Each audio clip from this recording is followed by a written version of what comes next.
So we count on our cars to get us from place to place safely. And safety concerns are at the root of two of our viewer questions today. Yeah, here to take on those and a wet key question. Peter Fink from Certified Transmission. How you doing, Peter? Great. How are you guys? Good. Did you make friends with our donkey friend over there, Stewie? You know, that's impressive. Now, I thought he was a little smaller, and they said he was a miniature, Yeah, miniature. and stuff. So never know who you'll run into over here at the Blood. That's right. It's exciting. Let's get to our first question. This first question comes from Linda, and she asks, I have a 1993 Buick LeSabre, and occasionally my windshield wipers will just stop working. Is there a problem with the blades, or is it likely more serious?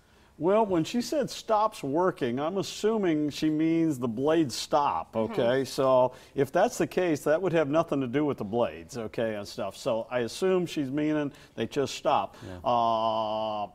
A couple things come to mind. I think it's got electrical problem here, okay? Either the motor itself is overheating because it's going bad and it stops, and then when it cools off, it starts again. Not a good thing, okay, and stuff. Probably start with the fuses. Make sure that it's got fuses in it instead of a circuit breaker. Maybe somebody's put a breaker in there, and what happens is it blows the circuit, and then it resets itself, and then they start working. It's not supposed to have that, okay? Yeah. So somebody's trying to do a fix on it. The other thing you might do is clean the connections going to it, unplug it. That's kind of in the cowl area. It can kind of get corrosion. Clean that. Try plugging it in. If it isn't that, you need to probably do, it gets a little more complicated, okay, and got to do an amp test and see if the motor's going bad.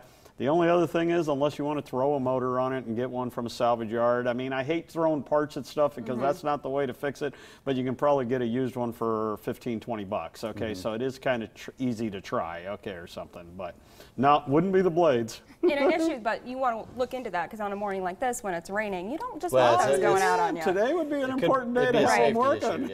So. Our next question, maybe not as serious of an issue, but an interesting one from Leah. My 2014 Dodge Journey has a keyless start. I put my key fob through the wash machine once and ruined it. Sad to say I did it again. It's still working fine and it's been about 2 weeks. Did I get lucky or is there a chance it will still fizzle out? Kind of a problem with those key fobs for some people. It is a little bit, you know, and these new ones, without putting them in the ignition, you just need some of them in your pocket, you know, and then push the button and it just looks for. So personally, I don't really like them, okay, and stuff, but I can't change that, okay, and stuff.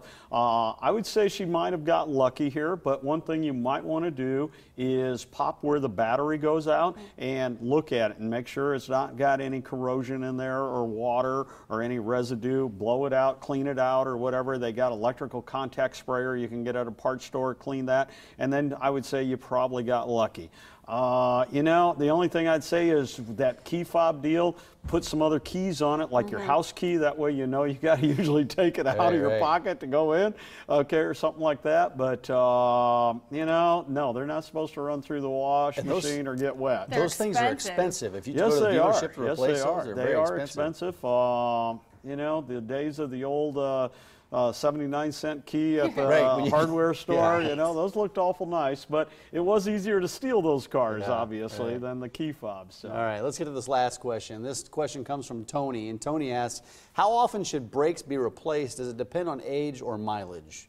You know, that's a wonderful question, and it really should be neither of those, okay? Because if, as an example, if you're driving highway miles all the time, you're not going to wear your brakes out. Like one of my vehicles, I drive only on the interstate with it, and I turn the key, it goes 500 miles, okay? So that thing, I get 100,000 miles before I got to put brakes on it. And then, like the wife's car, well, she's extremely hard on them. we're probably every 10,000 miles, but don't use miles. The proper way to do that is when you pull the wheels off to rotate the wheels, you want to measure how much is left on the brakes, okay, and stuff, all right? And that's the proper way. The other thing is, most of the brakes will have squeakers on it, okay? Of course, if you turn up your radio and the air conditioner going on windows, you might not hear it. That's not the best way to rely on that, okay? I mean, it should be checked approximately every 7,500, 10,000 miles. You measure it and see where you're at, because mileage is not the indicator. Age has nothing to do with it either, okay? And it all depends upon driving habits, okay? I mean, like I said, the wife's either on the gas or on the brake, okay? I was going to ask you about, because it depends on the driver. You're not a driving instructor, but you do know what damage can be done to brakes when you ride the brakes. They can ride the brakes, and there's just people that literally are just on the gas or the brake and no in between. You can anticipate, you see that light, you know it's going to change. Get off the gas. You don't have to step on the brake yet. Just let the car roll and let it start slowing down by itself a little bit, okay, and different things. But,